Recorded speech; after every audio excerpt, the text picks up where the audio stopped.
I mean, Alesta, let's just get started, shall we? We've seen that press conference and excerpts from it. Does the minister owe the Ijaws an apology? Well, thank you for having me.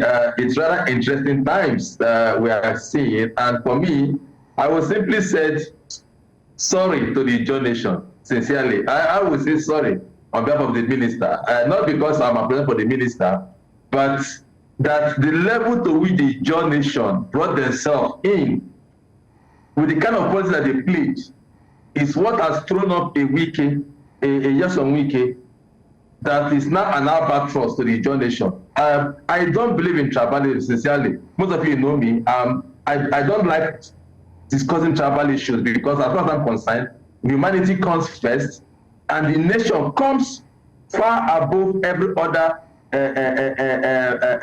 minute or microcosm companies that make up the nation. But when they get to this point, then we must be able to put issues clearly. I think the minister has drunkenly overstepped some of his bounds, and because he has a lot of people behind him. You know, when they say you see a bird dancing at the middle of the road, there is the drummers that are in the bush drumming for the bird. And so Minister Nyesom Wike would not have been emboldened to be doing all that he's doing, creating all the problems he's creating, insulting all those he can insult, destabilizing those without there being a backer, somebody backing him up. You saw what happened in Abalama when the police had gave him all the police and the army and other agencies gave him unfettered access and then disrupt the other group from having their own program. So you can discover that the man is not speaking on himself. He's not just doing it by himself. He has a very strong backer, and the powers that be are the ones that you should blame. First and foremost, how did the Nyesom Wike prop up? It just made him what it is from when he became a governor. How did he sustain his legacy as governor for 8 years? Of course, like they've said there are about 12 local governments in Rivers State that is purely Ijaw local governments. They gave him. So now that he has the emboldened to insult everybody, including anybody that's isn't against him, you can know that he's coming from a position of strength with some people backing him and backing him clearly. River State seems to not be away from crisis. There's some news reaching us here, which we're going to get to in due time. But I must ask you, Alesta, the minister said that he was taken out of context. Do you agree that he's probably being taken out of context? The minister cannot claim to be taken out of context. We've known the minister for long. He's a man that speaks anyhow he likes. There's no context here. I mean, you've seen him even indict people. Remember, I don't know if sometimes the press forgets a lot of things. When Minister Wike was giving Thanksgiving after his victory at the Supreme Court during his first term, what was it? Who are those he indicted? He indicted Merodili as those that helped him, because then Merodili was sitting at the Supreme Court. That those that helped him in his victory. I mean, he has indicted a lot of people through his speaking. So he cannot come and claim out of context because that has been his method and characteristics of speaking. And of course, if you look at it critically, his group, even the assembly member, they are full of deniers. These are people that came in the open, read letters of their defection, went ahead to carry the APC flag, went ahead to attend APC receiving party, and then at the end of the day, they are not telling you they did not decamp. So is it the kind of people that you are going to take seriously? Is it the kind of people that we are breeding as a nation? So the minister cannot claim to be taken out of context. He is like that, and he speaks the way he wants to speak because he believes there are no repercussions. And of course, I can tell you for free, there will not be any repercussion. He will get his way. He has told you that he has not lost a fight. He will get his way. This is a man that claimed publicly that he knew the Supreme Court was going to cancel the local government election. Is that an indictment? Or is it out of context? This is a man that was already planning a successor to Fubara. Right. So is that out of context? So these are things that this man does and he does it with impunity. So what you're saying is, just to be clear, right? He doesn't stick to script, and he can be erratic sometimes. Then what then is the way forward for River State, right? Because besides his rhetoric and his comments he's made on the public platform, and besides the Ijaw Nation calling for an apology, there's a lot still going on in River State, which, you know, some critics have said that he has a finger to play in it. What then will be the way forward? How then can we come to a resolute solution? Hopefully I'm not going around in circles, for the sake of the people of River State, because this is getting to its melting point. I will try to remind the Rivers people of something. I'm not an ethnic jingoist, like I said earlier. I want to remind the Rivers people of something. I know the Ijaw Nation that it takes only the Ijaw Nations to make a governor in Rivers State. What happened in 1907 was in 1999 and 2007 was an agreement by the Ijaws, by the riverine. You know, we have an upland riverine that comes from River State, for there to be fairness and equity. So it was a support. Right now, it has worked against the riverine, the Ijaw Nation, because there are few people that want them to be used. Let me remind Mr. Wike that in 1979, a one-or-D could not be governor. He could not be governor. Let me also remind him that in 1991, an Awuse could not be governor. When the judges were really standing, he could not be governor. Maybe people forgot that there was a one-or-D that have tried to be governor in 1979, under Okilo. He could not, because he's an equity man. A Sergeant Awuse now tried it. He could not, because the judges were not for him. Alesta, so what is happening now is for the people. Just a minute, please. It's for the people to know that their survival is at stake. Because if at the end of the day, Minister Wike wins this fight, wins this war, River State is gone. Speaking of River State, we need to put a pin on it because we're about to bring you some breaking news.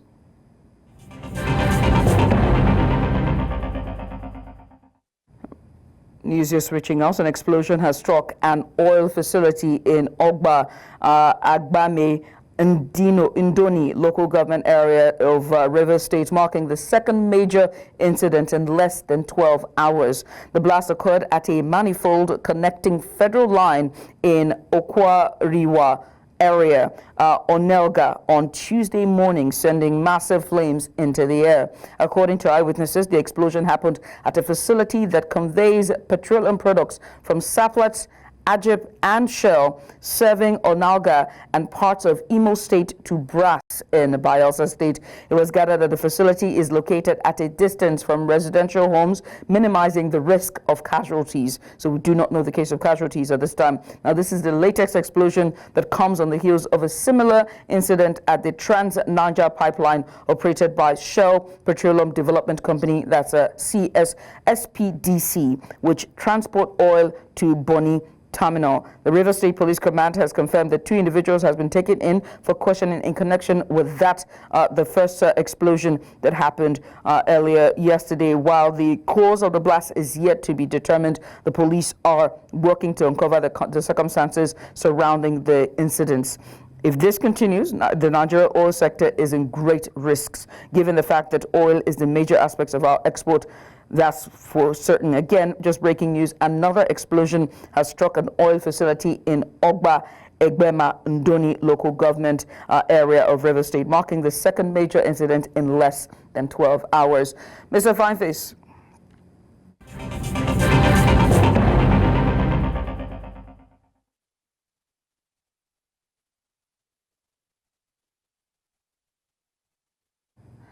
Now, 2 blasts happening less than 12 hours. We have Dr. Fineface, who joined us earlier on. He's the Executive Director, Advocacy Center. Dr. Fineface Domnamene, and also joining us is Alesta Wilcox. He was with us earlier, and he joins us again. A second blast has now happened. Dr. Fineface, what exactly is going on in River State, and what does this mean for the Niger and our oil exports? Thank you very much. I think the incident in River State with the explosion we had, yesterday breaking today in the Guni area, Budo community on the Trans-Niger Delta pipeline to be specific, had an explosion that locals have attributed to alleged activities of illegal refiners in the area. A lot of people have attributed that explosion to threat by some boys in the creeks in the Niger Delta who promised to blow up some pipelines in Rivers State and around the Niger Delta as a result of the political crisis in Rivers State. But I dismiss anything that has to do with associating the explosion in Bodo community with the explosion, with the threat of the Niger Delta, some Avengers, or let me say the Creek Boys, here. But this new explosion that has been reported from the Oba-Edomando and local government area now can be attributed to, the threats of the political crisis in Rivers State.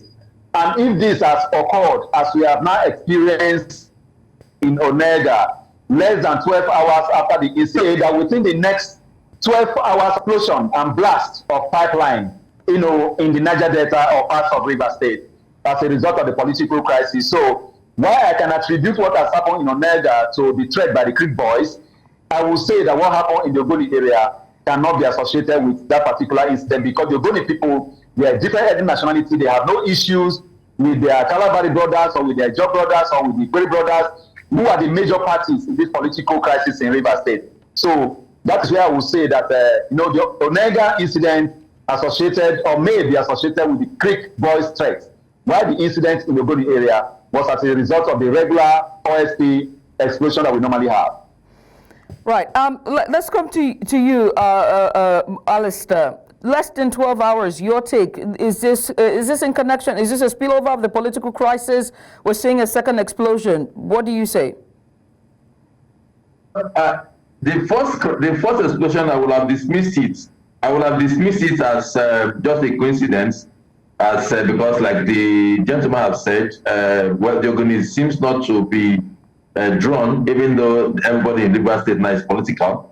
So I would have naturally dismissed it as maybe just a coincidence or something that has to do with normal criminality or so. But like you also said, with this second explosion now at Togbaya Egema, one is beginning to tie in a few other things. And I would not, for one, say it might just be the Creek Boys. Maybe it's, look, you can never tell what happens in Rivers State. Maybe it's also the other party that is trying to do a kind of a counter-insurgency, create a problem and find a solution. So there's a lot going on. But you see, the problem now is this, like everybody is saying, who is the ultimate victim in this whole saga? It is not Nyesom Wike. It will never be Sim Fubara. It will never be Martin Samehule. It will never be any of those characters that are jumping around, hailing the minister, or those that are in support of the governor. It is the day-to-day ordinary man on the streets of Rivers State. Not just Rivers Indigene, all those on the streets, because now businesses will be affected. If you blow up Shell pipeline, Shell will spend money, NNPC will spend money to fix those pipelines. And at those times, there will not be oil.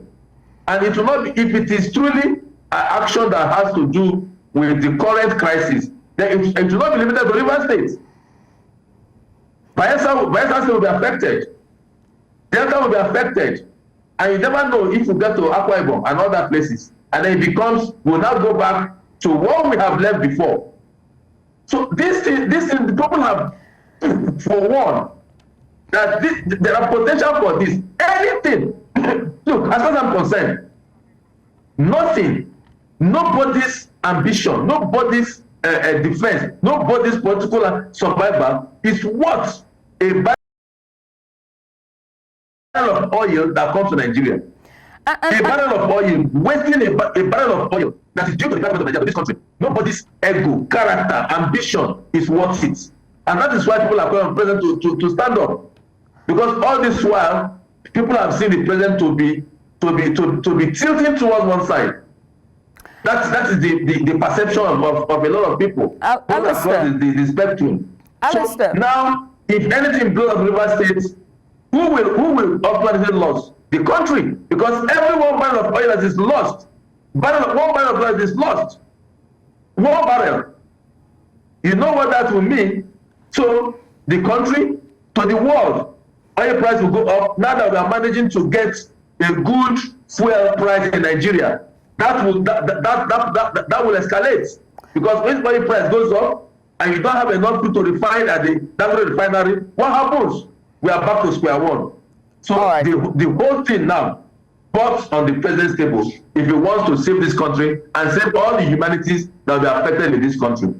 It baffles me that, I mean, I've had this conversation since, 3 o'clock and maybe the entirety of this week, and, with critics and commentators, and it seems to be that we are the only ones who are talking about the people who matter here, and that is governance and the people of Rivers State and at large Nigerians. And so it begs to ask the question, at the fore of this thing, this turmoil or this squabble between the godfather and the godson, the predecessor and the successor, or federal might and state might, what is the way forward? For the sake of Nigeria, can we afford another crisis with our oil and gas sector? Can we afford unrest in rivers, particularly in the oil and gas and in the creeks? I'm going to let you go, Dr. Fineface, and then Alesta, you have the floor, and we round up this conversation. I've just got... Like I just said a while ago, the president owes himself a great deal of favor. This is a president we love. I campaigned with all my life, I put my life at risk in the area where I'm living. It's not a popular area to campaign for president in 2023. So this is a man we love. And the box now lies on the table. Look, like I said, nobody's ambition, nobody's political survivor.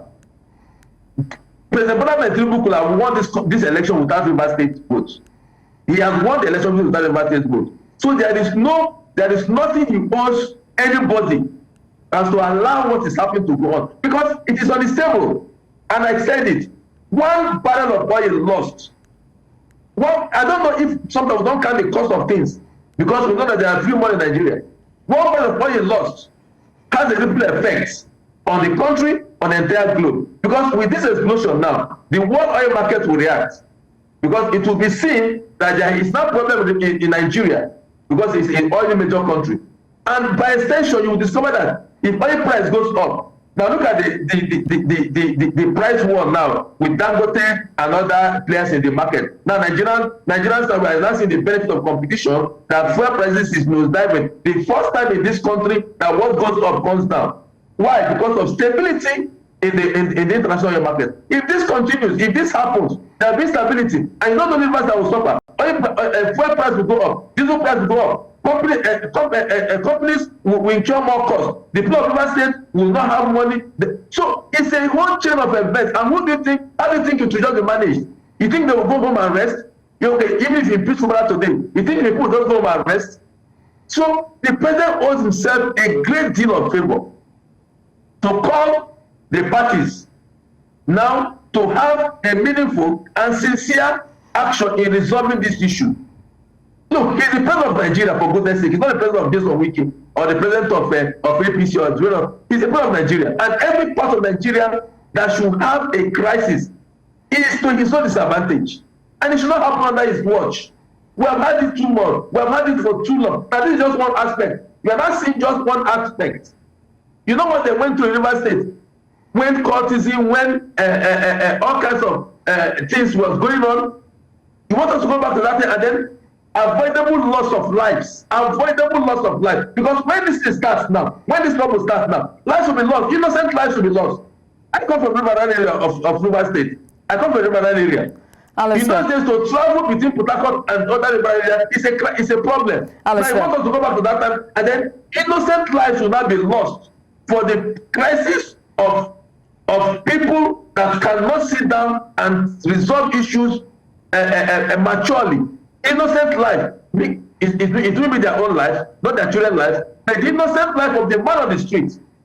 So therefore, the only key to all this now is for the president to come in and put the brake. Now, because that is the only favor he owes himself. And if he stops giving Wike whatever support Wike is getting from the army, from the police, from the DSS, I think the man will reconsider his stance and know that the game is up and there will need to be peace in Rivers State. Now, that's just my humble opinion. Jog my memory here, and hopefully Cyril can also help me jog my memory.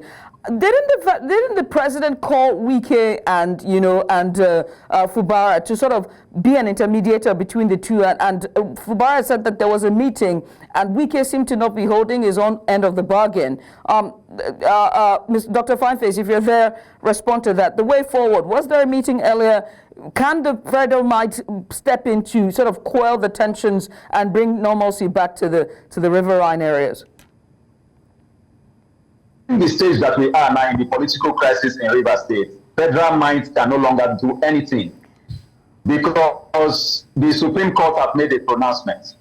Federal might may have been able to resolve the issue from the time it started.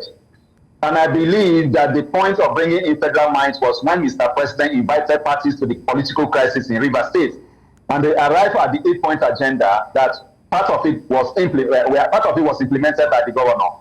And some were not implemented, like the representation of the 2024 appropriation bill of the state, which the governor insisted that the passage of that bill by the Edison Nehie House of Assembly at the time was valid. At the stage we are now, federal might cannot do anything again. Because we are not in a country where, the president can use its power to issue some executive orders that can override the constitutional provisions. We are now at a constitutional stage of this conflict because the parties to the conflict have allowed it to degenerate from when people could intervene into the matter, when the presidency could intervene into the matter, and all of those things were done, but it never worked. So now what we have in operation is the Constitution of the Federal Republic of Nigeria through the Supreme Court, which is the ground norm. So with this level we are now, I think it will be difficult for political resolution or any other resolution because all parties to the conflict, especially the governor of Rivers State, will now have to implement the Supreme Court judgment together with the cooperation and support of the State Assembly. But what we are seeing now is that the State Assembly is frustrating the governor's ability and efforts to implement the Supreme Court judgment. And they are insisting on impeaching the governor. That is why you see some of these things happening. Because like I said, the current explosion, I must attribute it allegedly to the political crisis in Rivers State. And in the next 48 hours or thereabout, or even less, we may have more explosion because they have been challenged to the extent that people at the presidency, including the FCT Minister, have said the John Nation cannot do anything, you cannot do anything, and the governor could be impeached, and nothing will happen. So I think they want to send a signal to the presidency. That is what we are having now. Well, I mean, all eyes are on Rivers State and mostly the riverine areas, and we just hope that the communities around there will definitely just not be in the crosshairs or the crossfires of just two mites or whatever it is that is going on there. But gentlemen, I must say thank you for taking out the time to join us. Thank you so much for coming on. Thank you, Dr. Fineface, Donam, as well as Alesta Wilcox. May God bless Rivers State indeed.